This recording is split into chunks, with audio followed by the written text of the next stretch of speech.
A young man, followed closely by two girls, enters a beautiful and spacious land, with hills and trees stretching on for acres. The boy reaches his hands out in excitement, pleased with what he had just discovered. He knew that he could build as much as he wanted in this place. The two girls looked ahead, stunned over the beauty of the land. The man knew that he had a duty to protect the people dear to him. It was only a matter of time before the surface was destroyed. He committed himself to building a safe haven, a space where everyone can live in peace. A young boy sat with his parents on the couch, listening to his father rave about a new game. His father pulled out a console, talking about some kind of world-building game he created. He had a passion for game development, and his son knew that once he started talking about a new game, it was hard for him to stop. His mother did not make any comment, but smiled lovingly in support of her husband's passion. The small boy knew how much he loved his parents, but one day his whole world turned upside down. On a normal day, in his second year of high school, the boy's parents passed away. Losing his beloved family sent him in a downward spiral, with the boy locking himself away for years. He almost lost the will to live during that period, but the only thing that filled the void in his heart was his parents' video game, a game which changed everything for him. The boy managed to pull himself together, throwing himself into his studies. He focused on programming, which eventually landed him a job at a game company. He vowed to carry on his parents' legacy in the creation of a new game. At least that was a plan. One day at work, the boy collapsed at his desk. His coworkers hurried to his desk, yelling to call an ambulance. All the nights of consistent, intense work caught up to him, with fatal results. In the middle of the night, rain poured as two women hurried outside, emerging from a large building which turns out to be an orphanage. They found a baby who had been left in the rain. They bickered over what to do, knowing that the orphanage was overwhelmed, but they could not leave the baby on his own. They picked him up as he began to cry. 26 years have passed, and a man stirs in his sleep. A voice asks him to wake up, to which he mumbles for a few more minutes to rest. A girl with fox ears enters his room, yelling at him to wake up. She grabs the bed sheets, whipping them off the man as he bounces to the floor. The man, now known as Nino, playfully asks the girl if she can wake him up normally for once. The girl, known as Annie, tells Nino that he will be late if he doesn't start moving soon. Food is served by a giant half-wolf, half-man hybrid who carries a large plate of chicken. He insists for Nino to eat, who is horrified over how much food he was given. He laughs, asking if the server, known as Ollie, wants him to collapse from overeating. Ollie wrapped his arm around Nino, encouraging him to eat to keep his strength up. So this was Nino's new life. 26 years ago, he died and was reborn into a new world. This world was completely different from the Japan he once knew, with many races other than just human beings living together in harmony. Annie asked Nino if he took his magic stone and to be careful and look out for bandits. Nino, realizing that he was being fussed over, warmly reminded Annie that he was not a kid anymore. It turns out that Annie, Ollie, and Nino grew up in the orphanage together. They all supported each other and helped one another survive. To him, they were just like family. Annie watches as Nino leaves their home, hoping that he will be okay. Ollie mentioned how Nino always worked so hard and that there was nothing at all to worry about. However, Annie did mention that she heard that Nino had been doing strange things at the tavern. Ollie came to Nino's defense, saying that he was sure that he had his reasons. They could only hope that it does not go in a bad direction. Nino arrives at the Royal Alchemy workshop, where he is greeted by one of his supervisors. The teacher kindly comments that Nino was known as the treasure of the workshop, but Nino mentioned how had some kind of bad feeling. The supervisor begins by telling Nino what his tasks for the day are, which seemed to be a lot for him. Another worker named Arnold mentions how he was thinking how rough life must be as a lowly handyman, day after day, only doing tedious tasks. He asks Nino if he would rather be like him, and Nino remains silent. Arnold pulls out an artifact he created, trying to tease Nino for his accomplishments. Nino confidently tells him that he is not interested, as he probably couldn't achieve that anyway. He expected this type of nonsense from Arnold after all, as the top performer of this term, creating an advanced magic circle in an instant. Arnold slyly agreed with Nino, commenting how common race types like Nino don't have any talent at all. Nino cracked on with his tasks. His job title was as a transmutation artisan, working in the workshop. He dealt with all types of gemstones, which were infused with magic power. He had to transform these into all sorts of things, basically an all-purpose manufacturing trade. Becoming an artisan required precise magical control, making it an extremely difficult precision to get into. Nino's struggles did not end there. As a human, he was regarded as a member of the common race, lacking the magic amplification called the Dragon's Blessing, so he was not able to perform higher-level transmutations like other races. Well, on the other hand, unlike his co-workers' specialized professions, he could handle magic stones in a more versatile way. But due to certain circumstances, he can only perform basic transmutations for now, making Nino more of a handyman in charge of preparations. Ultimately, Nino didn't think it mattered much. He didn't mind being a handyman. And if it meant protecting his simple life, he would do whatever it takes. Besides, he did have something he wanted to accomplish. He heard his name being called and turned around to see Master Balbana, who asked Nino if he had a moment. Nino stepped into the office, worried over why he was pulled out of work. He noticed that Balbana appeared more serious than usual. Balbana began by mentioning how Nino had worked for his workshop for 10 years, before reminiscing how Nino joined the same year that he became the workshop master. Balbana mentions how he was pleased over everything Nino did, and that he truly had been an indispensable part of the place. Nino smiled, saying that he was thankful for Balbana training him since he started. He disregarded himself as nothing more than a handyman. Balbana disagreed, mentioning how the workshop would not have functioned without Nino's hard work. Balbana explained that the kingdom's knights will be making their move soon, before dropping that they were planning to arrest Nino for the crime of incitement. The news did not come as a surprise to Nino, realizing that the matter had been exposed. Balbana mentioned that he had a few connections, and that he heard rumors that an individual was spreading talk of calamities and national overthrow. He tells Nino that no matter what, he believes in him, knowing that he must have had no choice in doing what he did. He finishes by apologizing for causing Nino any trouble before handing him a pamphlet which contained a map. Balbana had an old friend who lived in a pioneer village who was looking for a transmutation artisan for some time. He suggested to Nino that this could be his chance to go independent. Nino looked at the pamphlet, thanking Balbana for everything he did. Balbana asked Nino if he really did not want to go, but Nino smiled, mentioning how he would be honored to accept it. He greeted his boss farewell before heading out of his workplace for the last time. Balbana smiled when he left, relieved that his worries were for nothing. Nino hurried home, looking at the map as he walked. He was relieved to discover that he still had a chance in this life. He approached the palace, a large and regal building towering over his body. Nino thought that he faced a lot of hardships after he reincarnated, but thanks to the support of Eni, Ollie, and Master Balbana's, he somehow managed to survive. He had even grown somewhat fond of the royal capital, but it turns out that 3 years from then, the city was fated to be burnt to ashes. And as far as Nino knew, he was the only one aware of this. The tragedy happened suddenly, with a sudden but massive crack appearing on the surface of the moon. Rumors spread like wildfire that it was an omen of an impending catastrophe. However, the queen acted swiftly, and after consulting with scholars, they came to a single conclusion, that this was a sign of good fortune. It helped that this event coincided with the kingdom's 500th anniversary, but the event was named the Moon Smile, and the uproar quickly subsided. At that moment, Nino remembered something, that this world was identical to a game he had played extensively in his past life. The game was called Dragonia Chronicle 2, a crafting-based game in which the protagonist was an alchemist-like transmutation artisan. Players gathered materials from different regions and completed request-based quests, but what truly made the game a masterpiece was its rich world building, and the sheer number of branching routes. And the ones who left their mark on this legendary game were none other than Nino's father, the game's director, and his mother, its character designer. After Nino lost his parents, he was left with nothing but emptiness. And to fill that void, he played the game relentlessly. Every small line of dialogue from the characters reminded him of his father's lively voice, and the carefully crafted character designs brought back memories of his mother's gentle smile. That's why the moment his past life memories returned, he immediately knew what it was. But the real problem was the situation itself. Nino knew that the crack in the moon was not a smile, but instead it was the eye of the dragon of destruction. And this world was getting closer and closer to doomsday. Knowing this, Nino desperately thought of what he could do, even as a nameless citizen. The only proof he had was from a game. Nino knew that all he could do was to spread rumors in taverns. In the game, the situation worsened as the years passed. So if he kept spreading rumors about upcoming disasters, then when they would begin, more people would believe him. And once the kingdom would take action to assess the situation, there would be no need for Nino to spread the news further. That was the plan he envisioned anyway. But for it to fall apart at the very first stage, where did it all go wrong? Arnold called over Nino to ask him about the meeting he had with Balbana. Nino fibbed that it was about nothing more than some trivial business, telling Arnold not to worry about it. But Arnold swiped the pamphlet, reading the contents of the letter. He teases that Nino must have been delegated the same dull tasks as always, before mentioning that he was sure someone ratted Nino out for the tavern rumors. At that moment, Nino realized that it must have been Arnold who snitched. Arnold went on to say that he can understand why Nino was dissatisfied with his life.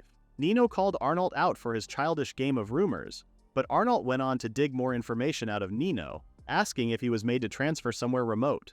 Arnold continued to torment Nino, who tried his best to ignore him. He sarcastically offered to help with his transmutation skills as a farewell gift, asking him to beg. Nino was confused why even in this type of situation Arnold was still looking to be petty. He wondered how many more people were tormented by Arnold. He clutched his paper in anger, trying to not get too worked up in the busy space. Instead, he thought that it may be a good opportunity to practice a trick. As Arnold continued to tease, Nino raised both of his fingers. He began to think how odd it was that this much work was being left with him, unless it was Arnold's doing. And that's why there was no need for him to hold back this time. He picked up the gemstones as Arnold backed up in fear. Magical beams surrounded Nino as he braced himself. Arnold was shocked over Nino's level of control, wondering where he was hiding this kind of power. He watched Nino complete the transmutations one after the other, and then suddenly Arnold was wiped off his feet by the force. Nino walked away, leaving him buried amongst the mess. Arnold yelled after him, but it was too late. The supervisor came and blamed Arnold for the mess, and of course did not believe him when he said that it was Nino's doing. He was punished by being asked to stay late as Nino swiftly left the workshop. He sighed, not believing that his last day ended so climatically. When Nino arrived back, his family greeted him, although they were confused why he was home so early. Ollie and Annie looked at him in concern when he announced that he had some news. He sat both of them down at the dinner table to explain that he had been assigned to a rural post. Ollie let him know not to worry about it, asking if this meant that the tavern rumors were true. He let Nino know that a woman with black ears was watching the place since morning. Nino asked if the woman was the Night Order, but Ollie was not sure. Ollie asked Nino to pack his things and meet him in the underground storage. So Nino packed, before looking at his empty room one last time. All the sweet memories of him spending time with his family flashed through his mind. He made his way underground to meet Ollie. Ollie picked up a plank of wood to reveal a hidden underpassage. He let Nino know that it led to the sewer, which meant that Nino may be able to recover his weapon. Ollie and Annie walked Nino out. Before Annie wrapped her hands around Nino's neck, tears formed in her eyes as Nino petted her head, apologizing. She wishes him well, telling him to keep his head up high and to give his new life his all. Ollie handed him a cloth, telling him it was just some scraps to eat on the journey. Nino thanked his family, embracing them all one last time. He promised to contact them once things have settled down. Nino sat in the back of a carriage on his way out of the kingdom. He opened up the cloth, expecting to find food, but instead he found money. He gasped, realizing that it must be at least 3 months of Ollie and Annie's earnings. The gesture got Nino all emotional. He had no parents, and if he hadn't met Ollie, Annie, and Master Balbanas, he would have lived a completely different life. He tasted the sandwich wrapped for him, tears forming in his eyes. He tried to stay positive, reminding himself that nothing was over yet. The remote village that Nino was heading to was almost identical to the starting village in Dracuro, and at his current level, he should be able to trigger that event near the village. If Nino was correct, the place would be the final hope to save this world. Hours passed and Nino found himself to be miles out of his homeland. When he first left home, he had no idea how to get to the village until he ran into someone whom he recognized from the fame. Hans, the traveling merchant. Hans offered him a ride in his carriage after learning that he was a transmutation artisan. He was relieved to get a lift, or so he thought, but something about the ride felt off. Or could it be someone? He turned to look at a mysterious hooded stranger who was also traveling in the carriage. Nino thought it must be someone from the Royal Night Order. When he asked Hans discreetly about the stranger, Hans admitted that he did not know much about her, but it felt wrong to turn her away. Nino believed that it didn't seem like he was being pursued, especially considering the stranger was an older woman. A command menu suddenly appeared in the air, and it seemed like only Nino could see it. It contained a dragon-like frame with writing in the center.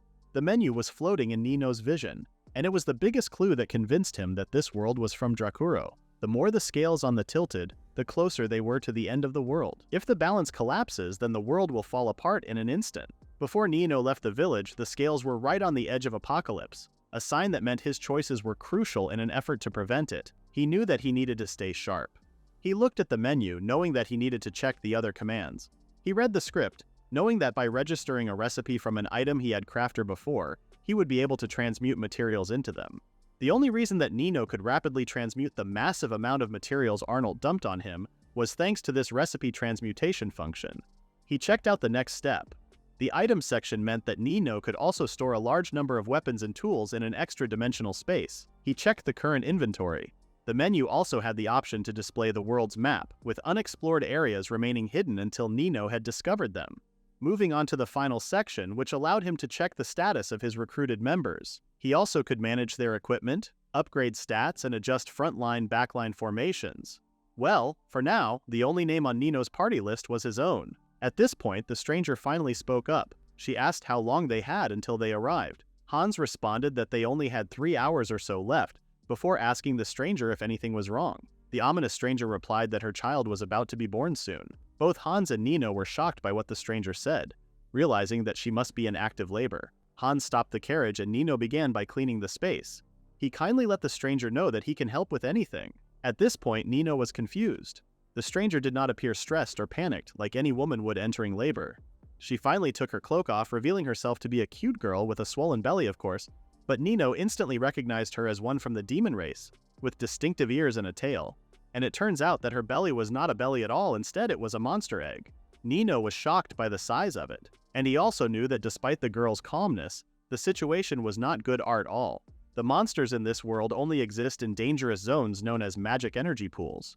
But when they see a person with magic energy, they attack without mercy. If the monster hatched in the carriage, it could end in disaster. Nino asked the stranger what she needed assistance with, to which she requested for him to touch the egg and pit his magic into the child. For hers alone was not enough. Nino remembered that if the inside of the shell was filled with human magic, the monster would be less aggressive. He reached out his hand to touch the egg. It felt nothing like his usual transmutations. He performed his transmutation seamlessly, creating spirals of beautiful waves, causing a rainbow-like light show. The mother asked him to wait, which confused Nino, but it was too late. The egg exploded open and not one but 2 creatures emerged. And they were adorable.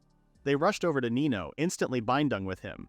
Nino freaked out, asking them to stay back, but they snuggled into his chest, not understanding his words. The mother smiled, realizing they were twins. Nino asked Hans if the kids were monsters, but Hans responded that since they hatched from an egg, they at least were not human. Nino asked if monsters even talk, with Hans admitting that he heard that angelic and demonic races can understand human speech, but these kids did not seem like either, and they were not aggressive in the slightest. Nino asked the mother why the kids were coming to him, especially since she was their master. The mother explained that they bonded with him first as his magic power surpassed the amount that she poured into them. Nino apologized to the mother for the incident, knowing that they were supposed to be her children, but the mother was happy, admitting that the wave of power he created was beyond impressive. She asked Nino if he was an exceptional mage or transmutation artisan. Nino denied being anything special. The mother asked Nino if he was heading to the royal capital for work, to which Nino responded with confusion as to what she meant. The mother realized that the location she was talking about was actually in the opposite direction after all. Now knowing that she was heading in the wrong direction, the girl could only laugh. Nino wondered if she really was okay. She explained that even though she took the wrong path, they still ended up meeting, adding in that she did have a strong sense of fate. Nino wondered what she meant by that, and then everything snapped. Nino didn't realize who the girl was at first because she was only 14 years old in the game, but it turns out that the stranger was one of Drakuro's main heroine candidates, a powerful monster tamer. He finally called her by her real name, which was Paula. Paula turned to him, shocked that he knew her name. Paula asked Nino how he knew her name, and in that moment, Nino knew that he messed up. He didn't mean to say it out loud. Nino waffled up an excuse, telling Paula that he just has a natural ability to know names. Paula smiled, expecting him to possess such impressive powers. Nino wondered how she bought his lie so easily. I mean, it wasn't exactly a full lie, knowing Nino's situation. From the menu, Nino also knew that the kids were to be called Yoru and Ku. He mentioned their names out loud and the kids came rushing over again. Paula smiled, watching her babies embrace Nino. She told him that he had given them good names. The kids chanted Yoruna and Kuna, and Nino realized that these were actually their full names. Paula smiled, realizing that Nino had helped her name her babies. The carriage trotted on and Nino asked Paula what exactly she was planning to do in the royal capital, knowing that she was carrying around a heavy egg that could have hatched a dangerous monster. Paula explained that her uncle lived in the royal capital, so she simply planned to visit him. In fact, this uncle was the one who encouraged her to set out on the journey alone. She explained that she brought her egg with her as her travel companion when she left home. It was said to be an egg of a legendary beast known as the embodiment of destruction. It was kept under strict protection, but Paula thought that if she wanted to go on a little adventure, it would be worth it, justifying her to secretly taking the egg along. Nino understood Paula's longing for an adventure, but still told her that it must have been quite a bold decision to make. Paula asked Nino what brought him on this journey. Nino stuttered, knowing that he could not tell her the full truth yet. He started saying he wanted to save the world but stopped midway before backtracking and telling Paula he needed to save his family. But his words caused Paula to ask more questions. She asked him what he meant by saving the world. Nino told her again that he was just looking to save his family, and Paula did not ask for any further information. Instead, she mentioned how the strong sense of fate she experienced the other day was not a mistake at all. Nino asked her what was wrong, but Paula only smiled before asking if he would let her and the kids join him on this journey. Nino was taken back by her suggestion. Although it was a sudden offer, he knew that having a skilled monster tamer by his side would be a huge help. Nino asked if Paula would be okay with joining him, particularly since she was initially planning a solo journey. Paula smiled, letting Nino know that she had already fulfilled her reason for traveling. She smiled at Nino, and despite her radiant warmth, there was still quite a bit of mystery about Paula. Nino held his hand out to tell her that he will be counting on her. Paula took his hand as they shook on it. She told him that she is really looking forward to working with Nino. And as the carriage emerged down the hill, Paula and Nino got their first view of the village.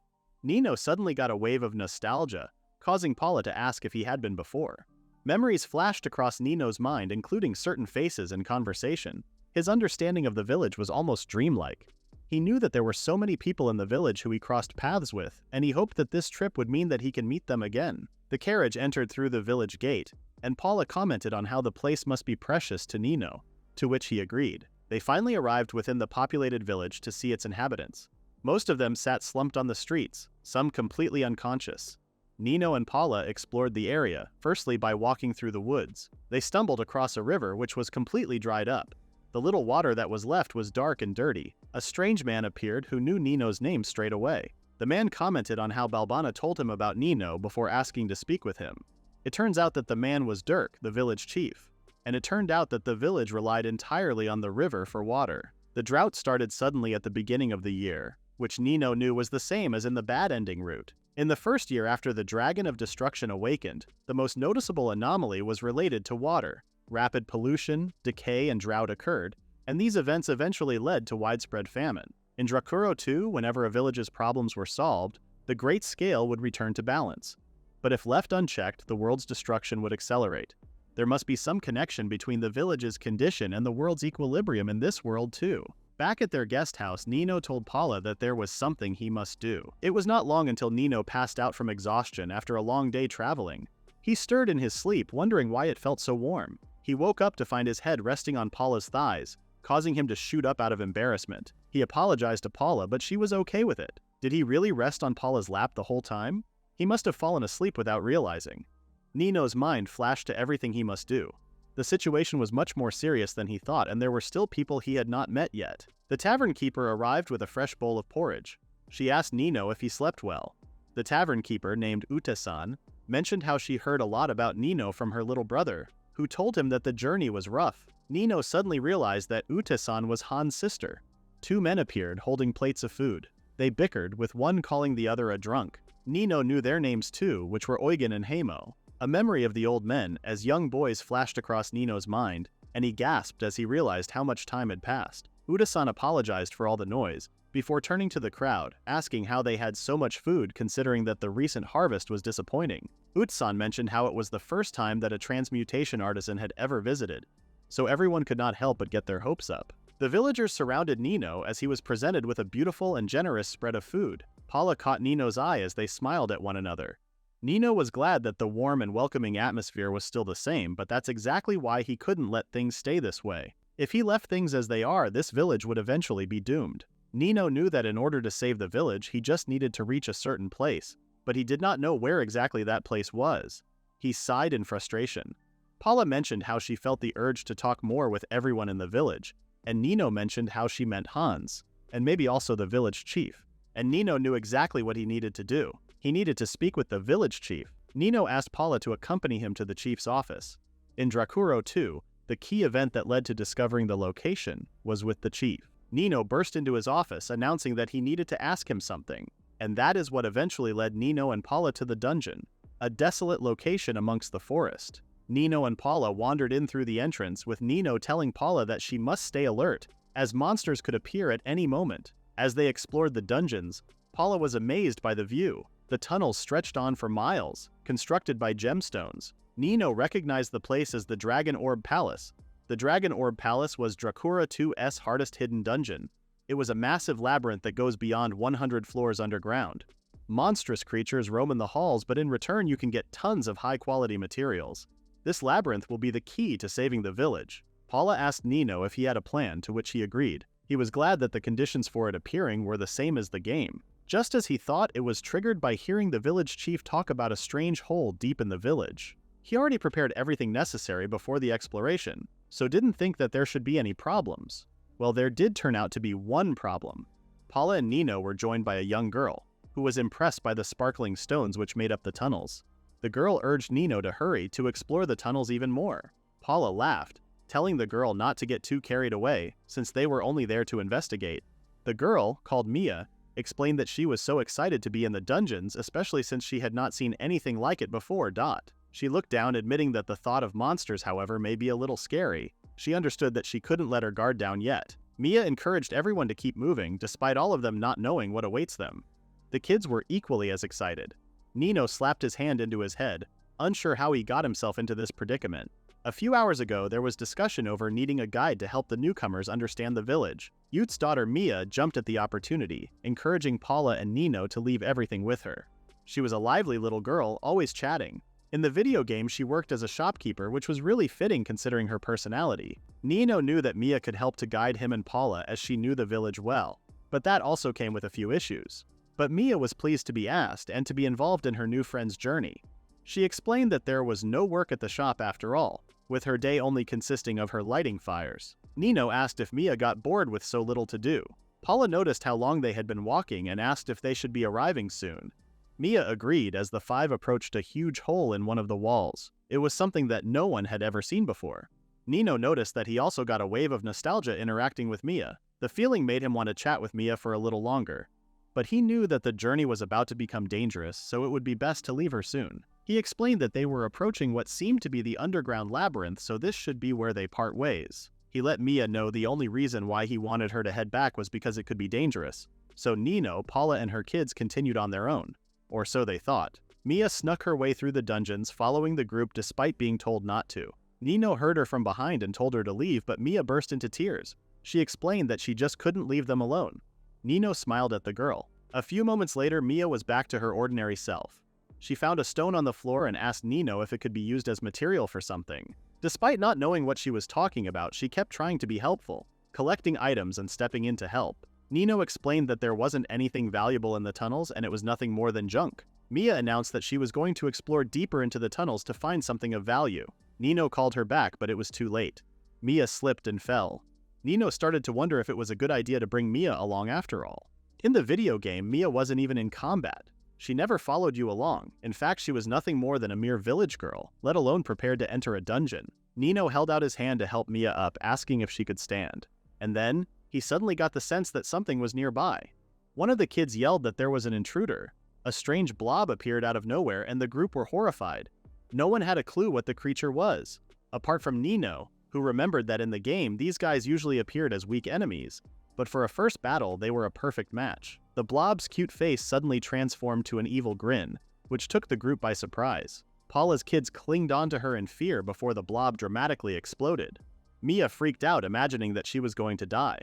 Paula rushed over to Yoru, who was swept off his little feet, asking if he was okay. Nino remembered that once the slimes go berserk, they gang up on their victim, eventually digesting them in whole. The group huddled close as they began to get surrounded by the blobs, wondering if they should take another route. But Nino thought to himself and knew that they needed to stay put. He advised that everyone needed to break through. Blue slimes preferred water and had the ability to maintain water purity, so there must be a purified water source nearby. Paula asked if that's what the villagers were talking about, and Nino replied that it could be a lifesaver if they found it. But Mia was worried over what they would do if the blobs were to turn aggressive. She knew that even with Paula, Yoru, and Ku's strength, they could never defeat the creatures. At that moment, Nino performed a status check, which revealed the stats of all of the characters. Nino's check revealed that he had completely useless combat abilities, with his main strengths being magic transmutation. Paula too had high magic-related stats, but right now she had no magic attack skills. Her physical attack power is also pretty lacking. Yoru and Ku don't have any particularly outstanding abilities, with nothing listed apart from eating. With Nino knowing this information in advance, he could make some preparations before they started this excursion, and he knew that it was about time now for the effects to start kicking in. He watched the time count down before telling Paula to watch out as a blob charged her way. Paula had little confidence in herself, yelling that she couldn't dodge, but out of nowhere she used all of her strength to raise her whip, destroying several blobs at once. Paula was taken back over what she had just done, having no idea that she was capable of that. Nino let her know that it was the doing of a strengthening potion. Coming to think of it, Nino provided her with a drink before they left the tavern. He also gave the kids the same drink. The strengthening potion can be transmuted using medicinal properties extracted from various natural ingredients. It greatly enhanced attack and defense capabilities. It was essentially used for dungeon exploration in the video game, so Nino knew to make a few in advance. At least with that, the fight was significantly easier, with all four of them making an effort to defeat the monsters. Nino frantically looked through the menu, thinking that there must be some way to turn around. He turned to see Mia, who actually was on the status screen too. Nino grabbed hold of all the bottles he could find and began mixing a potion. He started his trick knowing that if his calculations were even slightly off, it could all fall apart. Paula admired his work from afar. Nino pleaded for the transmutation to work, knowing it would save the village. Nino noticed that Mia also had a status screen. He turned to the two of them, letting them know he could see a way out. He then focused on Mia, telling her she was the one who would change the situation. Mia's eyes widened in shock. She had never fought a monster before and believed there was no way she could do it. Of course, that was a normal reaction for a young girl like herself, but Nino had faith in her. He knew she could do this. Mia asked how he knew she was capable, but Nino insisted he'd explain later. For now, he needed to focus on the transmutation, though he knew it would be risky during the battle. Until now, he had been reinforcing the strengthening potion's effects by continuously casting support spells. When he poured his magic into the transmutation, those enhancements temporarily weakened. Paula got herself into position, knowing that ultimately they just had to endure. She overcame the situation, saving Nino. Nino was astounded to see everyone giving their all and turned back to the potion, knowing all he needed was just a little more. The group worked hard, and finally the transmutation was complete. Nino told Mia to quickly grab the potion. She brought it to her lips and drank as fast as she could. The potion was meant to enhance Mia's skills and give her the power to fight back. Mia's eyes widened before she suddenly puked out half the liquid. Nino was shocked to see his hard work end up in a puddle on the floor. Mia started to cry, telling him she couldn't drink it. Nino suddenly realized that the extra ingredient he had added for immediate effect had changed the potion's taste. Unlike the ones for Paula and the others, this one needed to work instantly. He wondered what to do next, maybe try remaking the potion, but he knew everyone was already near their limit, so starting over would be too late. The group faced the monsters, huddled as closely as possible. Mia looked down at the potion still snug in her hands. She wondered if this really was all they managed to gather. Her mind flashed back to the food brought at the tavern, and how everyone was stressed over the drought and famine. Mia knew this situation was much bigger than herself. The whole town relied on this moment. For the sake of everyone, Mia swore she would change their fate. She took the potion again and drank it, her eyes tightly shut. The taste was dishaunting, causing her to cry and sweat. Nino yelled that she didn't have to drink it all at once, but she finished it anyway. She cried out as Nino asked if she was all right. Suddenly, flames erupted around Mia's body, letting Nino know the potion was working. He asked if she now thought she could do it, and she confidently agreed. Nino told her he was counting on her, knowing they really could make it now. Mia held out her hands, facing the monsters, with Nino closely behind her doing the same. He noticed that in this world, not only had Mia become an ally, but her class had also become very apparent. A cloud of magic dust emerged, and Nino knew Mia was a mage. Her new stats appeared, boosting her special skills. The magic attack enhancement potion fell to the ground as Paula and Nino assessed the damage. Mia did great, and to her surprise, she defeated the monsters. She couldn't believe she was capable of something like that. Nino laughed as she called herself a genius, knowing it was normal for her to get carried away in the game. Mia turned to Nino, genuinely asking how he knew she had magic powers. Nino held up a lantern, explaining that it glows using a luminous stone and only reacts to magic power. When Mia touched it earlier, it flared up for a moment. That's how he knew. After that, he could see her status had been updated. He thanked Mia for saving them, and she giggled in delight before asking if they could go on a dungeon adventure now. Nino playfully told her not to get too carried away, but Paula added that she was curious to see more of the location too. They ventured further inside, coming across a strange creature. It was huge, and Nino wondered if it was a floor boss. It didn't seem much different from the ones they had fought before, despite its size. Paula pointed to something at the back. It was labyrinth water, which meant if they could defeat the creature. But before they could discuss it any further, the creature bounced up into a slimy giant. Paula and Mia screamed, and Nino knew this thing was dangerous. Mia held out her hand to cast a flame over the slime, but the creature remained completely unharmed. It hit the ground with a force so powerful that it knocked the entire party off their feet. Nino scrambled back up, asking if everyone was all right. It was clear that this slime was on a whole other level from anything he had ever faced, and it showed no signs of weakening. Mia shouted at Nino, telling him that no matter how many fire shots she launched, the creature was completely unfazed. Nino realized that if even Mia's fire magic wasn't helping, it might be time to bring out his staff. To the party's surprise, he pulled it out. It was the Staff of Lightning summoning a magical tool he had discovered in the royal capital's underground waterways. Nino explained that it was basically a trump card for emergencies, a weapon capable of unleashing devastating lightning. Mia asked if they could defeat the slime with it, but Nino admitted it wasn't that simple. They would need to take it down in a single shot. Nino continued, explaining that the magical power cost was insane.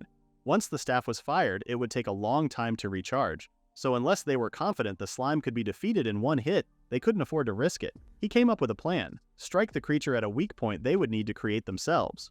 The real challenge was how to make a weak point on a monster that strong. Paula stepped forward, agreeing that a weak point was their best shot. She asked Nino to leave that part to her, thinking she could pull it off, especially if they could do something about the smaller slimes first. She turned to face the slime and Mia screamed after her, asking what she was doing. Nino could only admit he had no idea. All he could do was watch and hope Paula would be alright. As Mia turned her back, the slime suddenly lunged. Nino pushed her out of the way, taking the hit in her place. Mia cried out as Nino scrambled to his feet and poured all his reinforcement magic into iron defense. He apologized, explaining that he was practically useless now and could only support Mia and Paula. Mia told him it was her fault, but if they could hold on here, they might actually win. All they could do now was trust Paula. Mia tried to cast another spell, but her fire was fading quickly. Nino knew she had reached her limit. Just then, the smaller slimes began to move, and to the party's shock, they attacked the larger slime. The smaller slimes were named Suu and La, Paula's familiars. Mia was stunned to learn that Suu and La were on Paula's side, and even better, their attacks were working. Paula smiled, telling Nino to leave the rest to her as she cracked her whip at the larger slime. The creature began to distort, visibly recoiling from the pain. The plan was working. Suu and La continued their assault, fully under Paula's control. She activated her subjugation skill, a game mechanic that allowed her to command various monsters based on her level. And judging by how she used it, Nino had suspected it. Paula had a rare innate skill allowing her to charm and control targeted monsters. Suddenly, a splashing sound signaled a hole forming on the slime's head. Now was the time. Nino channeled all his magical power into the staff and fired at full output. The bolt of lightning struck and the slime dissolved within seconds. The party stood around the steaming remains in disbelief. They had actually defeated it. Nino was especially shocked that he'd needed to use the staff so early in their journey. If he had used it too soon, they would have been doomed. Paula smiled at Nino and thanked him for trusting her, but Nino knew he really didn't have a choice. He thanked her for finding the breakthrough so quickly, but Paula praised him for pulling out the staff that had given her the idea in the first place. Mia chimed in, saying the plan was so clever it almost made Paula seem psychic. Nino quietly agreed. Paula's instincts were frighteningly sharp, and he couldn't shake the feeling that there was still so much he didn't know about her. What was she really up to? Paula noticed Nino looking at her deep in thought and asked if something was wrong. Nino stuttered, saying it was nothing. Maybe he was just overthinking things. He cleared his throat and said they needed to refocus on finding the labyrinth water and, more importantly, saving the people of the village. Just then, Mia, who had run a bit ahead, called back to Nino. She had found a source of clean water nearby. Nino said he'd go check it out, but before he could leave, Paula whispered something to him. She said it was a good moment to take a breather and maybe even the right time to tell them his secret. Nino asked what she meant. Paula smiled and replied softly, "Because you already know what lies deeper inside the labyrinth, don't you?" Nino turned to Paula, still dumbfounded by her words. She must be talking about that place, he thought. But how did Paula know about it? Paula smiled and asked if she had guessed right. She explained that, while traveling with him, she began to understand his thoughts just from the little movements and gestures he made. Eventually, it felt like she could almost read him. Nino was stunned that Paula had been observing him so closely, and she noticed his unease. She gently told him that she only wanted to support him, especially if anything were to happen to him. She looked deeply into his eyes, and at that moment, Nino knew it would be hard to ask her to back off. He could tell that Paula didn't mean any harm, so he let go of his worries. Paula then asked about what happened earlier, how Nino didn't seem happy when they found the labyrinth water.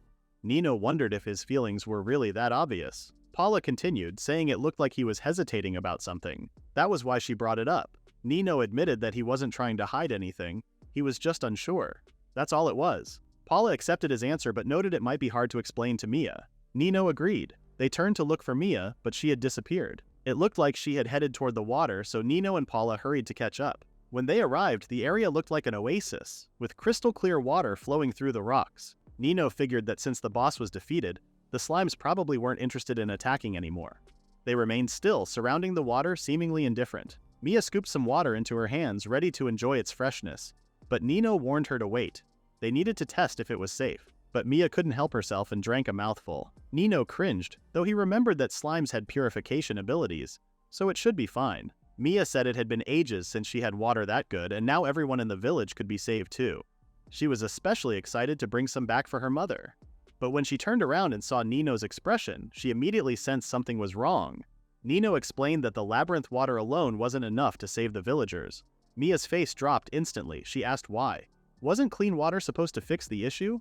Nino told her it was enough for now and securing it would help, but the water's abnormality was a sign of something far worse. To protect everyone from a greater disaster, they had to reach a certain destination and confirm that it existed. He paused, seeing Mia's disappointment. He apologized, but he couldn't lie to her. He explained that to get there, they would need to descend several more floors, each more dangerous than the last. He suggested they return for now.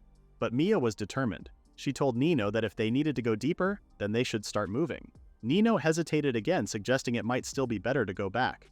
Mia pushed back, asking what he was even talking about. If the labyrinth water wasn't enough, then they had to go. Besides, she was excited about the idea of firing off magic non-stop. Paula chimed in, saying she agreed. They should go if that was the right thing to do. Even the babies, Yoru and Ku, seemed on board. Nino smiled and said that in that case, they should all keep moving. Before they left, Mia asked if they could bring some of the water back to the village. Nino told her to leave that to him. He held out his hands and cast a spell, using materials he had acquired from the boss slime. Mia was stunned to see Nino collecting monster items, but he explained that monsters in the labyrinth could be harvested and the stones containing magic could be put to use. Paula smiled, knowing the resources would help the village even more. Nino merged the materials to create a slime hide bag, which would allow the party to carry as much water as they wanted. In the game, water could also be used for transmutation. The more they collected, the more good they could do. Paula and Mia were excited to see what Nino could do, and they even decided to bet on who could carry the most water. They picked up their sacks and got to work. Mia, however, felt something strange. She groaned, realizing she couldn't carry all the water as the sack began to deform. Paula touched the surface. It was soft and comforting, like it could melt her whole body. She clung to it for a moment, leaving Nino confused. Paula quickly snapped out of it, scrambling to her feet. Now wasn't the time to get distracted. The girls continued to haul water, pushing themselves to the limit. Nino warned them to take it easy. The bags had a durability limit and he doubted they could carry it all back anyway. But it was clear the girls were determined. They poured and poured until, with a sudden tear, the bag completely burst, leaving them drenched. Mia and Paula burst out laughing. Nino sighed and suggested they just start over. A few moments later, the water was ready. Nino noticed Yoru and Ku munching on a giant slime, and Mia rushed over to pull them away. She warned them that it could upset their stomachs, but it looked like the babies loved the taste and texture. Nino thought to himself. Yoru and Ku did have a mysterious eat skill wired into them. Maybe that would come in handy one day. Nino called the party over so they could make their way up to the second floor, but Mia stopped him, saying she had already run out of magic. Paula told him she was out too. Mia groaned, asking what they were supposed to do now. They were basically dead weight. But Nino told them not to worry. He had a plan. He held out a dark stone and told Mia that with it, she'd be able to fire off magic without stopping again. Mia and Paula continued to put their skills to the test. To Mia's surprise, she could actually generate fire from her fingertips now. She played around with her skill until she was able to completely fire and return a flame. She smiled, telling Nino that it came back in an instant. Nino was pleased to hear that her strength was finally returning before showing her his latest invention, a magic recovery potion that works when someone drinks it and can restore lost magic power. Basically infinite magic power, Mia smiled. She was smug. Her magic era had finally arrived. It was time for the party to move forward. As they descended deeper into the dungeon, visibility began to get worse, and they could hear strange voices. But Mia had no fear now that she had mastered her powers. Suddenly, a loud noise could be heard moving closer, and the skeleton of a ginormous monster appeared in front of them. Mia's eyes widened as Paula jumped to the rescue. She managed to defeat the monster in a single strike. Nino smiled, realizing how easy it was to defeat the monster. He acquired the skills Skeleton Dog Bone and Magic Stone Chunk. But to the party's horror, several more appeared after the first, and they braced themselves for battle. They soon managed to defeat the dog monsters and realized they were the only present so far. The experience humbled Mia, who clung to Nino anxiously. To their surprise, bats then appeared, signaling that even more monsters were coming.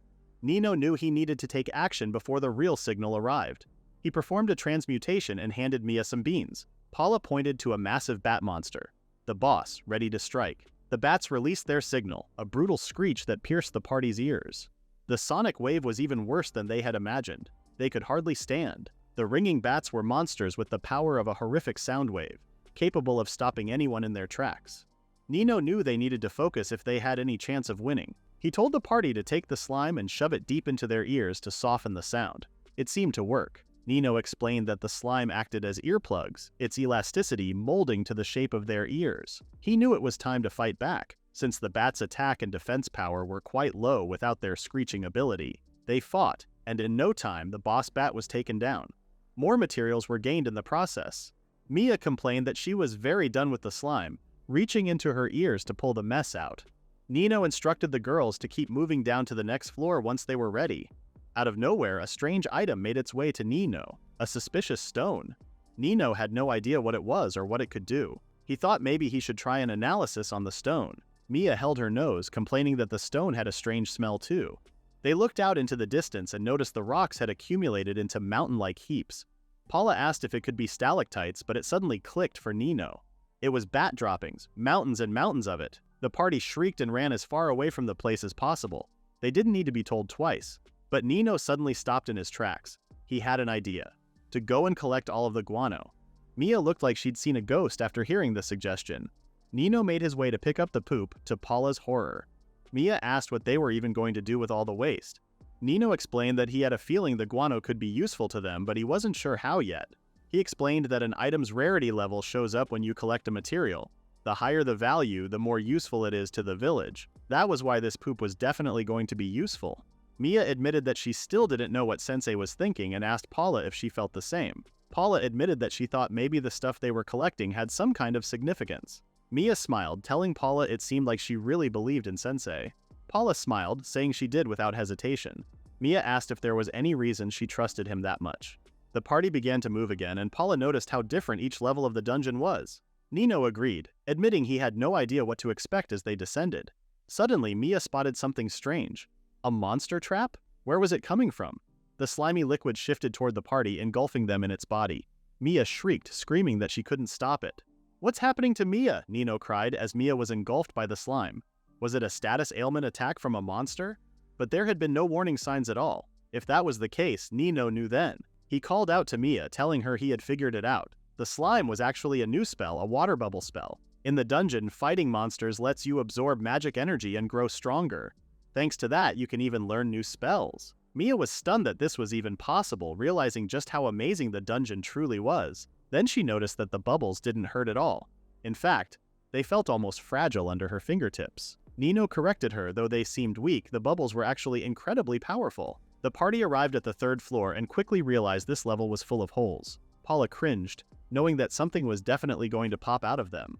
She turned to Nino and asked if something was wrong. Nino asked if the holes were a monster nest, and the girls dreaded that he might be picking up on something strange again. Suddenly, there was movement. A sharp rip tore through Paula's clothes.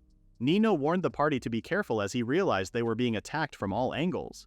The liquid substance acted like digestive fluid, burning through their clothes as it dripped. It was coming from two disturbing worm-like creatures. Nino quickly realized that the holes were exactly what he feared, and he begged Mia to stay calm. He couldn't blame her for freaking out over the awful-looking beasts as they moved closer. Mia shouted at the worm to back off, but soon realized that shooting randomly wouldn't work. She turned to Nino, asking for orders, but he stood there with a satisfied smirk on his face. Mia asked why he was smirking at a time like this. Nino said nothing, only commenting on how great of a catch the worm would be. Mia had a bad feeling Sensei was definitely thinking of something weird. Her prediction was confirmed when Nino announced that he wanted to make the worm the next party member and take it back to the village. Paula, Mia, and the kids couldn't believe what they were hearing. Mia cried that he had to be joking, but Nino was anything but. He asked Paula if she could tame it. She admitted that maybe she could, if it was just one. But they couldn't get too close, especially with all that digestive fluid leaking from the creatures' mouths. Nino figured the consequences would be livable. In the game, after all, it would just lower weapon or armor stats. He suggested that Mia use her bubble spell. She quickly reminded him that her bubble had failed earlier. Nino told her that it was because she had shot it directly at the worms. She needed to fire it around them instead. He laid out the plan. The team would gather in one spot to draw the worms' attention, then attack all at once. Mia would then fire every last water bubble she had. The party did exactly that, casting bubbles all around the worms. The bubbles skillfully absorbed all physical attacks.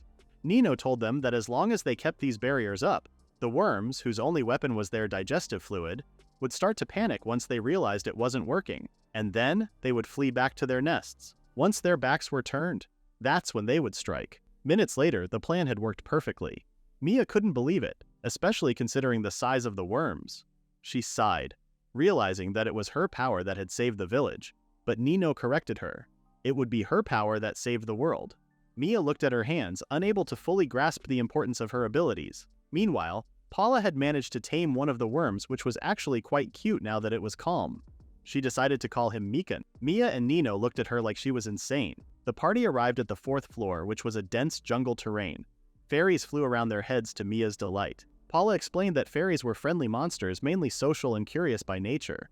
The kids loved the fairies too, and it was really cute seeing them all play together. Mia loved it here already and wished the previous floors had been like this one.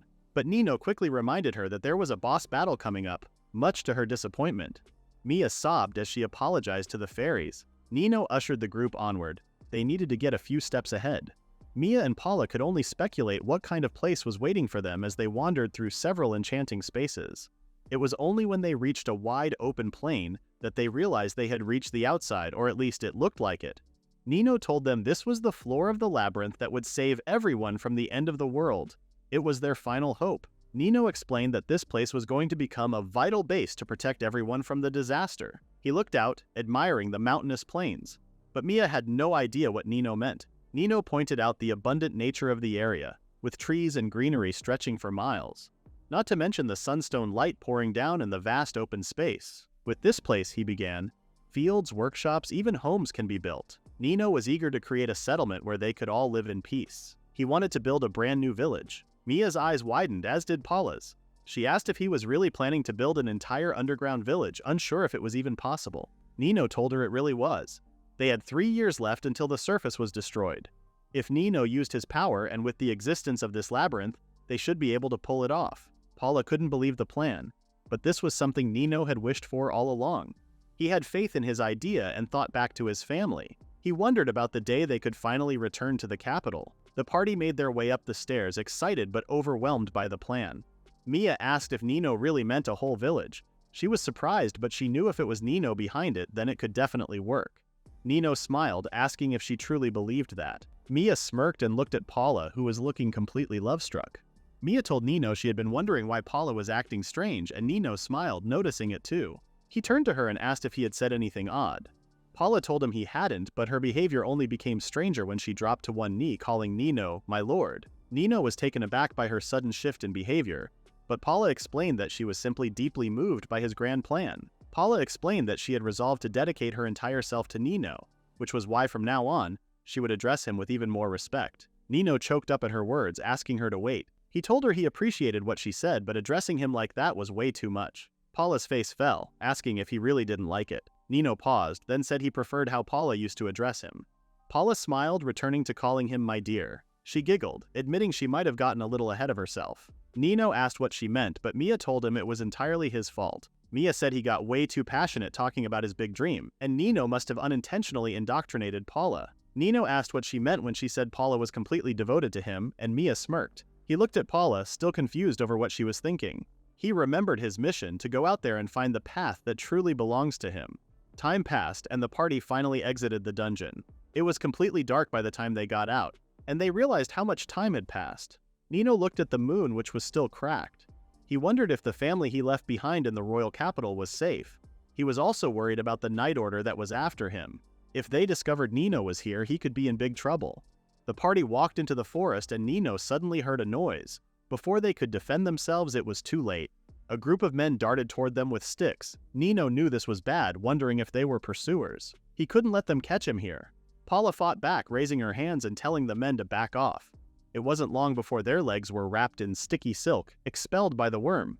Paula told the men to stop moving if they didn't want to die. But one man continued to yell and struggle as the worm held him between its teeth. Mia recognized the voice immediately. She looked at all the men and instantly recognized them as villagers. But why were they here? Was there some kind of misunderstanding? Paula asked Nino what she should do with the captured villagers. She wondered if it was worth roughing them up to get some answers, or maybe start melting them from the feet up, slowly and forcibly. Nino told her to calm down, realizing she hadn't recognized these people as villagers yet. Her eyes widened when she was told the truth, and she awkwardly smiled at her hostages. Back in the hall, Paula bowed to the people, begging them to punish her. But the villagers told her they were in the wrong too.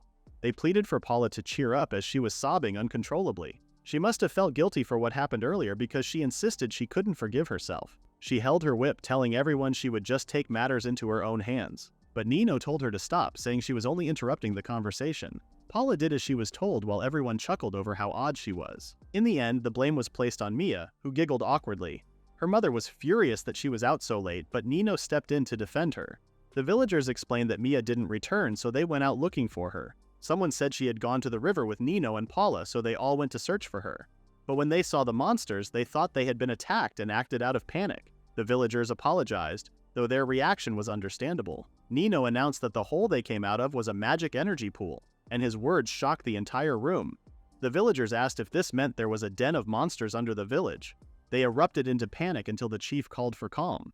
He explained that most likely, until Nino discovered the place, some kind of barrier had been masking it from sight. The chief was silent for a moment, then told everyone they must urgently report this to the Lord and request an investigation. If the danger was confirmed, they would likely have no choice but to abandon the village. The room was stunned by the chief's decision, arguing that they had spent years building this place from the ground up.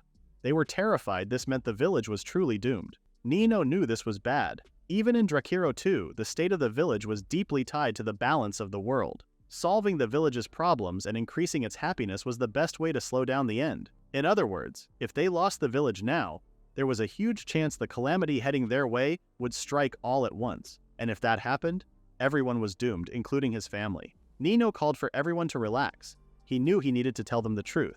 Nino explained that the reason they entered the magic energy pool was to save the village. And for the sake of his family waiting for him, he needed to convince everyone of what they had to do. Nino told the chief they needed to save the village, and the chief asked what exactly Nino meant by that. Nino announced that the truth was that the magical energy pool was actually an unbelievable treasure trove called the Underground Labyrinth. The villagers looked at him like he was mad, but Nino persuaded everyone to take a look at the crystals in his hand. Of course, this made their eyes light up. Nino chuckled, seeing Hans more excited than anyone. He was mesmerized by the stones, his eyes almost brainwashed by the sparkles. He was asked if it was really something of worth, and Hans responded that of course this luminous stone was a rare find you hardly ever see. In fact, just one of these was worth 50 gold coins. Enough for the whole village. Nino smiled, handing them all another gift. It was the fresh water he had gathered. He told them to try it. The villagers looked at the water but didn't waste another second before gulping it down. They couldn't believe the effect the water had on them, feeling like its power was surging through their bodies. A man even commented on how he hadn't tasted water this good in months. Nino explained that there were also other materials that could be turned into magic stones and daily necessities. Nino told everyone he got all of this from inside the labyrinth. The villagers gasped, asking Nino if it was really true. They curiously asked him how he managed to fight off all the monsters, however.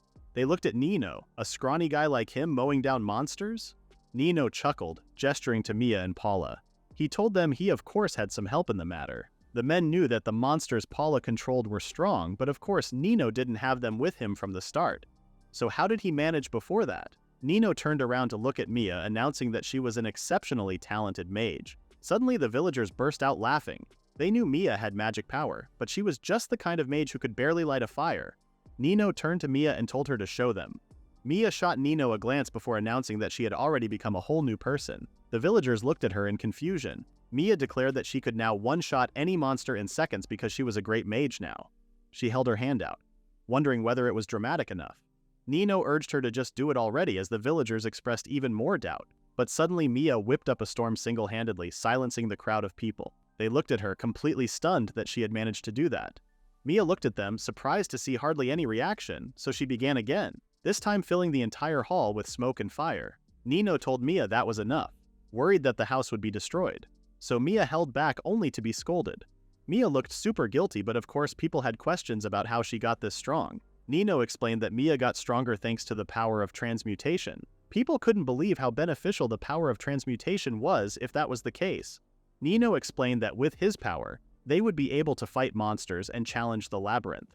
Then they'd have unlimited access to resources. This was not a crisis for the village, but instead an opportunity. The villagers discussed their thoughts, knowing that if Mia could do it, then maybe they could all fight. But others argued that they should calm down and hear what the Lord had to say first.